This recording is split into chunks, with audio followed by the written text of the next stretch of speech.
Hello learners, welcome back to net Yatra 2.0 UGC NET paper 1 small concept में आपका welcome. आज है एपिसोड नंबर 2 में हम बात करेंगे रिसर्च के एथिक्स के बारे में। तो चलिए शुरू करते हैं आज इस टॉपिक को।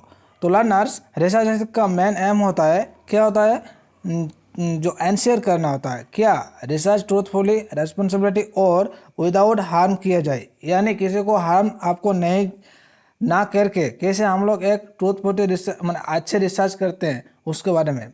तो ये जो रिसर्च का एथिक्स होता है, इसका कलेक्ट करना, डाटा को कलेक्ट करना नहीं होता है, लिमिटेड तो नहीं होता है। तो क्या होता है, बल्कि पूरा प्रोसेस में होता है। जैसे टॉपिक को सिलेक्ट करना होता है, डाटा गैदर करना होता है, रिजल्ट लिखना होता है और पब्लिश करना होता है। क्या जो एथिक्स जो आप रिसर्च की हो, ये सब में एथिकल बिहेवियर मेंटेन रखना जरूरी होता है लर्नर्स। ये जो रिसर्च एथिक्स होता है ना, इसका हार्म एंश्योर करने के लिए क्या क्या हार्म नहीं करना चाहिए। जैसे किसी को पार्टिसिपेट को हार्म नहीं करना होना चाहिए और डाटा फेक ना किया जाए, यानी जो डाटा होता है ना उसको फेक नहीं करना चाहिए। और क्या होता है, क्रेडिट सही जगह दिया जाता है, यानी जो जिसका क्रेडिट होना चाहिए उसको ही क्रेडिट आपको दिया जाएगा, यानी किसी को दूसरे व्यक्ति को आपको क्रेडिट नहीं दिया जाएगा। नहीं तो ये अच्छा रिसर्च एथिक्स नहीं होता है। रिसर्च एथिक्स का ये मूल एम होता है। इसके बाद देखो learners, main principle of research ethics, यानी जो रिसर्च एथिक्स का मेन प्रिंसिपल क्या होता है, 7 पिलर होता है यहाँ पर। क्या क्या होता है देखो लर्नर्स, पहले ऑनेस्टी होता है। ऑनेस्टी यानी क्या होता है, आपने डाटा और फाइंडिंग को सच्चाई से प्रेजेंट करना होता है, कोई भी ऐसे फॉल्सिफिकेशन आपको नहीं होना चाहिए। उसके बाद क्या होता है, इंटेग्रिटी। इंटेग्रिटी क्या होता है, हर स्टेप में आपको कंसिस्टेंसी और ट्रांसपेरेंसी रखना होता है। 3 नंबर क्या होता है, ऑब्जेक्टिविटी। ऑब्जेक्टिविटी क्या होता है, जैसे पर्सनल बायस को दूर रखना होता है, यानी खुद से कोई आपने चीज़ ऐड नहीं करना चाहिए, जो आपको रिजल्ट में आया उसको ही आपको प्रेजेंट करना होता है, यानी आपको न्यूट्रल रहना होता है।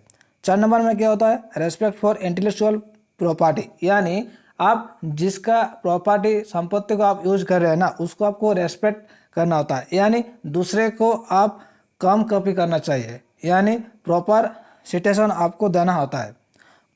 5 नंबर क्या होता है, कॉन्फिडेंशियलिटी, यानी पार्टिसिपेट को डाटा को सिक्योर रखना होता है, यानी जो आपको डाटा आपको दे रहा है ना, उसका जो डाटा उसको सिक्योर करना था, यानी कोई से उसको पब्लिश आपको नहीं करना आता। पब्लिश तभी करना आता है जब वो आपको अलाउ किया जाता है।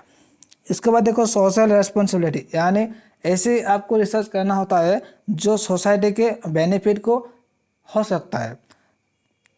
लास्ट में क्या होता है, नॉन मैल्सिफिकेशन, यानी डू नो हार्म प्रिंसिपल। ये क्या, इस प्रिंसिपल ने आपको क्या किया, जब किसी को फिजिकल या इमोशनल हार्म नहीं होना चाहिए।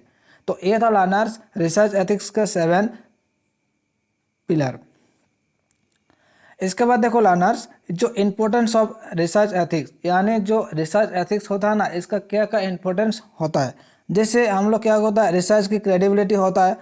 क्या रिसर्च की क्रेडिबिलिटी हो जाता है, यानी जो रेपुटेशन वो और वृद्धि हो जाता है।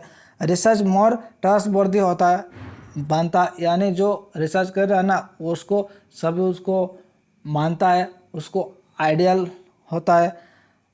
इसके बाद क्या होता है, जो सोसाइटी को बेनिफिट मिलता है, जो आप रिसर्च कर रहे हैं ना वहाँ पर क्या होता है, जो सोसाइटी होता है सोसाइटी का बेनिफिट मिलता है। उसका प्लागरिज्म और फ्रॉड से बचना होता है और एकेडमिक इंटीग्रिटी मेंटेन होता है।